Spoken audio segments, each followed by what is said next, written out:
देवनाथ पांडे और आप देख रहे हैं दिल्ली डायरी।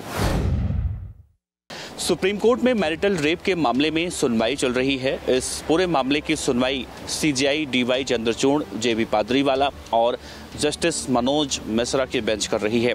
इस पूरे मामले में मैरिटल रेप के मामले में जो याचिका लगाई गई थी वो दो अलग अलग लोगों ने लगाई थी। एक कर्नाटका में एक पुरुष ने अपनी पत्नी के द्वारा दर्ज किए गए एफआईआर के बाद ये याचिका लगाई थी और दूसरा साल 2022 में दिल्ली हाई कोर्ट में एक महिला ने अपने पति के खिलाफ इस तरह से यानी मैरिटल रेप को लेकर याचिका दिल्ली हाई कोर्ट में लगाई थी और आज इस पूरे मामले की सुनवाई होनी शुरू हो चुकी है। आज जब सुनवाई चल रही थी तो बहस के दौरान सीजेआई डीवाई चंद्रचूड़ ने कहा कि अगर कोई व्यक्ति यानी अपने पत्नी के साथ शारीरिक संबंध बनाता है, चाहे वो सहमति से बनाता हो या फिर बिना सहमति से बनाता हो, ये किसी भी तरह से अपराध की श्रेणी में नहीं आता है और यही सबसे बड़ी वजह है जो अभी भारतीय न्याय संहिता जो लगाई गई है, यानी जो नया संविधान अभी पारित हुआ है। दूसरी तरफ इस पूरे मामले में जो वकील हैं याचिकाकर्ता के, वो दलीलें दे रहे थे कि अगर कोई व्यक्ति किसी दूसरे व्यक्ति के लिंग को किसी अन्य महिला के योनि में इंसर्ट करता है तो क्या ये अपवाद 2 के तहत आता है। अपवाद 2 यानी देखें तो जिस तरह से सीजेआई डीवाई चंद्रचूड़ ने कहा है कि भारतीय न्याय संहिता के तहत अपवाद 2 के दायरे में जितनी भी क्रियाएं आती हैं उन क्रियाओं को कहीं से भी अपराध नहीं माना जाता। उदाहरण के लिए उन्होंने कहा, अगर आसान भाषा में मैं आपको समझाने की कोशिश करूं, अगर किसी भी व्यक्ति की शादी हुई है, उसकी पत्नी 18 साल से कम है, अगर वो उसके साथ सहमति या फिर बिना सहमति के साथ शारीरिक संबंध बनाता है तो वो रेप की कैटेगरी में आता है। लेकिन अगर वही महिला शादी के बाद 18 साल से ज़्यादा की उम्र की हो चुकी है तो वो सहमति हो या फिर सहमति ना हो, दोनों ही कंडीशन में वो किसी भी तरह से मैरिटल रेप के उसमें दायरे में नहीं आता है। हालांकि इस पूरे मामले की सुनवाई आज से होनी शुरू हो चुकी है और जैसा मैंने जिक्र किया कि इस पूरे मामले की सुनवाई जब चल रही थी तो वकील नंदी की तरफ से कई दलीलें ऐसी पेश की जा रही थी जिसमें कई ऐसे तथ्य भी रखे गए जिसे जिक्र किया गया कि अगर कोई भी व्यक्ति अगर पत्नी के साथ संबंध बनाने को कहता है, पत्नी संबंध बनाने से इनकार करती है तो उस कंडीशन में पत्नी को अगले दिन या पति को अगले दिन का इंतज़ार करना चाहिए। हालांकि ये कहीं से भी मैरिटल रेप के दायरे में नहीं आता, ऐसा भी कहा गया है।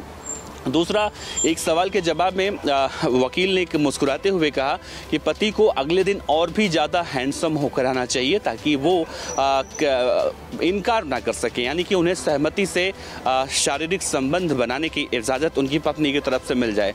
लेकिन जब ये पूरा मामला सुप्रीम कोर्ट में चल रहा है, यानी जहाँ देश का हम सर्वोच्च न्यायालय कहते हैं, तो वहाँ पर कुछ इस तरह की दलीलें नहीं मानी जाती, नहीं रखी जाती हैं, जो कानून के अंतर्गत आता है वही आती हैं। हालांकि एडवोकेट नंदी ने इस पूरे मामले में ये भी कहा कि अगर कोई भी व्यक्ति किसी भी तरह से एनल सेक्स करता है या फिर और किसी तरह से करता है तो जो कि सेक्स क्रिया के दायरे में ही नहीं आती है, तो उस केस में उस कंडीशन में क्या मैरिटल रेप लगाया जा सकता है। हालांकि एक साफ मतलब सीजेआई ने साफ शब्दों में कहा है, जो फिर से मैं अगर आपसे जिक्र करूं, 18 साल से कम उम्र किसी भी महिला के साथ है तो वो रेप के दायरे में आता है, पत्नी हो, लिव इन रिलेशन में हो या फिर किसी भी तरह से। हालांकि अलग अलग कंडीशन है। लिव इन रिलेशनशिप में के दायरे में कहा गया है कि अगर कोई व्यक्ति अपनी लिव इन पार्टनर के साथ सहमति के साथ शारीरिक संबंध बनाता है तो वो रेप के दायरे में नहीं आता है, लेकिन अगर वो असहमति वहाँ जताता है तो वो रेप के दायरे में आ सकता है। लेकिन शादी वाले कंडीशन में इस पूरे क्रिया को अलग रखा गया है। हालांकि अपवाद 2 को लेकर ऐसी बातें हैं जो कही जा रही हैं कि उसमें से हटाना चाहिए।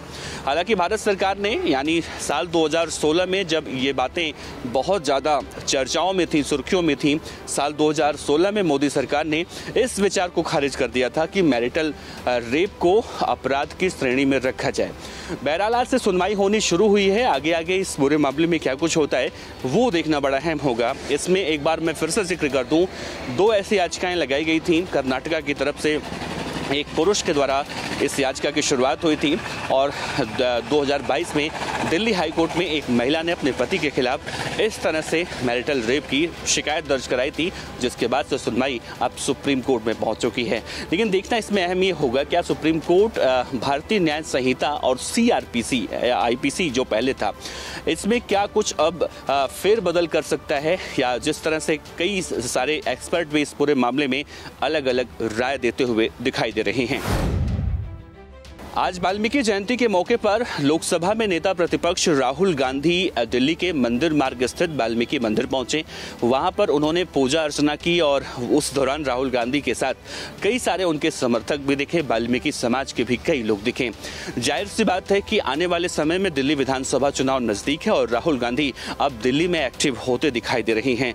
राहुल गांधी ने इस दौरान वाल्मीकि मंदिर के अंदर महात्मा गांधी की प्रतिमा थी, वहां भी राहुल गांधी ने अच्छा खासा वक्त बिताया। बाद में अपने सोशल मीडिया प्लेटफॉर्म के एक अकाउंट पर उन्होंने सारी तस्वीरें साझा की और उन्होंने वाल्मीकि जयंती के अवसर पर लोगों को शुभकामनाएं दी। इसके बाद राहुल गांधी अपनी माता जी यानी सोनिया गांधी के आवास 10 जनपद पहुंचते हैं। वहां पर वाल्मीकि समाज के कई वरिष्ठ लोगों से वहां उनकी मुलाकात होती है और इस मुलाकात को या इस पूजन अर्चन को दिल्ली विधानसभा चुनाव जो 2025 के शुरुआती महीनों में होने वाले हैं उसको जोड़कर उससे देखा जा रहा है, क्योंकि कल ही हमने देखा कि बीजेपी के नए प्रभारी दिल्ली विधानसभा चुनाव के लिए नियुक्त किए गए हैं। ऐसे में कांग्रेस भी अपनी जो 15 साल से कांग्रेस वनवास काट रही है उसे खत्म करने के लिए राहुल गांधी भी अब पूरी तरह से राजधानी दिल्ली में एक्टिव हो चुके हैं। सितंबर के महीने में देश की राजधानी दिल्ली के ग्रेटर कैलाश में एक जिम संचालक की गोली मारकर हत्या की गई थी। जिस जिम संचालक की हत्या की गई थी उनका नाम था नादिर शाह। नादिर शाह को लेकर ये दावे किए जा रहे थे कि नादिर शाह का कई बड़े बड़े और कुख्यात गैंगस्टरों से ताल्लुकात है। हालांकि इस पूरे मामले में शूटरों की गिरफ्तारी गाहे बेगाहे होती रही। अभी भी कई ऐसे शूटर हैं जो फरार हैं, लेकिन आज दिल्ली पुलिस और उत्तर प्रदेश के मथुरा जिले की पुलिस को बड़ी सफलता मिली है। इन दोनों राज्यों की पुलिस ने एक ज्वाइंट ऑपरेशन में एक कुख्यात गैंगस्टर जिसका नाम योगेश और राजू बताया जा रहा है, जो लॉरेंस बिश्नोई और हाशिम बाबा गैंग के लिए काम करता है, न सिर्फ काम करता है बल्कि जीके में जो गैंग वॉर हुआ था नादिर शाह की हत्या में गोली चलाने वाले शूटरों में इसका नाम था। योगेश और राजू दरअसल मुखबिर तंत्र से सूचना दिल्ली पुलिस को मिली थी कि इस वक्त वो मथुरा में छिपा हुआ है, जिसके बाद खबरी की सूचना के आधार पर जब दिल्ली पुलिस ने मथुरा पुलिस से संपर्क किया और दोनों ज्वाइंट ऑपरेशन में वहां पहुंचते हैं तो एक सफेद कलर की अपाचे मोटरसाइकिल पर योगेश शूटर वहां पर दिखाई दिया और उसने जैसे ही पुलिस वालों को देखा, पुलिस वालों ने उसे रुकने का इशारा किया, लेकिन वो रेलवे स्टेशन की तरफ भागने को अपनी बाइक मोड़ता है और वैसे ही पुलिस के जवान उसे पकड़ने की कोशिश करते हैं और जब काबू में नहीं आता है तो उसके पैरों में गोली मारकर उसे पकड़ लिया जाता है। फिलहाल योगेश और फराजू की गिरफ्तारी के बाद अब ऐसा माना जा रहा है कि नादिर शाह हत्याकांड में कई ऐसे राज खुल सकते हैं जो हाशिम बाबा ने भी पूछताछ में नहीं उगले थे। ऐसे वक्त में देखना होगा कि जो आखिरी शूटर है जिसका नाम मधुर बताया जा रहा है, मधुर की गिरफ्तारी कब तक हो पाती है। दिल्ली डायरी में इतना ही। देश और दुनिया की और खबरों के लिए आप देखते रहिए हिंद फर्स्ट। कैमरामैन गौरव के साथ देवनाथ पांडे। इस तरह की और वीडियो देखने के लिए हमारे YouTube चैनल को सब्सक्राइब करें और बेल आइकन को दबाना ना भूलें। यदि आप हमारा वीडियो Facebook पर देख रहे हैं तो पेज को लाइक और फॉलो जरूर करें। हमारे अन्य सोशल मीडिया पेजेस से भी जुड़ें।